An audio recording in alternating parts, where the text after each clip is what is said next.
جب اللہ نے انسان کو خلق کرنے کا ارادہ کیا تو کوئی بھی فرشتہ زمین سے مٹی نہ لا سکا۔ تو اتنے میں حضرت عزرائیل علیہ السلام فرمانے لگے، اے اللہ یہ کام مجھ سے ہی ہونا ہے۔ تو بس اللہ کے حکم سے حضرت عزرائیل زمین کو آئے اور 3 اقسام کی مٹی کو جمع کیا، سرخ، سفید اور سیاہ۔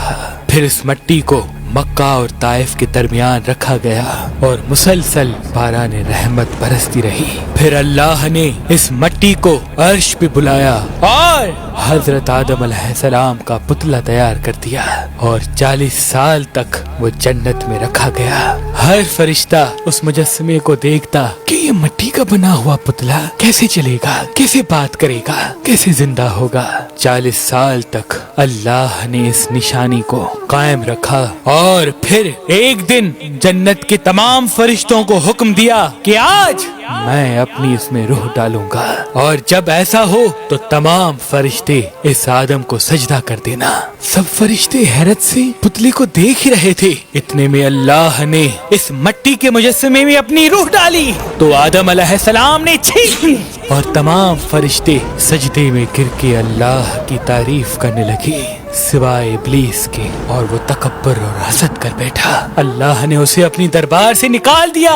پھر اللہ نے حضرت آدم سے بی بی حوا کو پیدا کیا اور ان کی جنت میں کی گئی غلطی کے سبب ان کو زمین پہ بھیج دیا، اور یہ حکم نافذ کیا کہ اب جنت میں وہی آئے گا جو یہ ثابت کرے کہ وہ ہمارا فرما بردار ہے۔ اور یوں انسانوں کے لیے دنیا میں امتحانات کو رکھا گیا تاکہ ہر انسان امتحان دے کر اللہ کو راضی کر کے جنت تک پہنچ سکے۔ تاریخ نے لکھا جب آدم و بی بی حوا زمین کو آئے تو 200 سال تک ایک دوسرے سے جدا رہے اور اللہ سے معافی مانگتے رہے۔ بالآخر اللہ نے ان کی توبہ قبول کی۔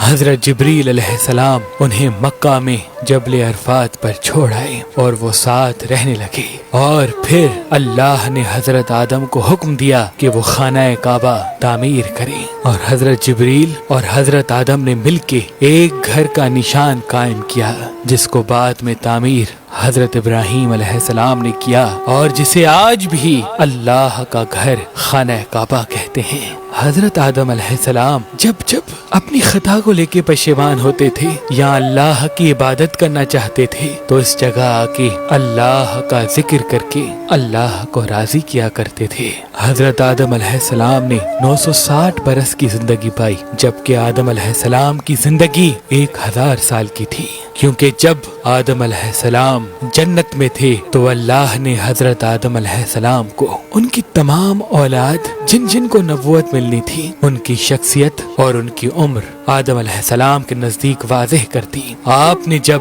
حضرت داؤد علیہ السلام کی عمر کو 60 سال تک دیکھا تو اللہ سے کہنے لگے، اے اللہ میری عمر کے 40 سال میرے پوتے داؤد کو دے دے۔ تو یوں آپ کی دعا قبول ہو گئی۔ اللہ نے آدم علیہ السلام کو 2 فرزند عطا کیے، حابیل و قابیل، لیکن شیطان کے وسوسے، حسد اور نفرت نے جب قابیل کے ہاتھوں سے حابیل کو قتل کروا دیا تو حضرت آدم علیہ السلام اندر سے ٹوٹ گئے اور بار بار اللہ کی دربار میں دعا مانگنے لگے۔ تو ایک دن اللہ نے جبریل امین کو آدم علیہ السلام کے پاس بھیجا اور فرمایا، اے آدم اللہ تمہیں ایسا بیٹا دینے والا ہے جس کے نسب سے انبیاء و اولیاء زمین تک پہنچیں گے، اس کا نام شیس رکھنا۔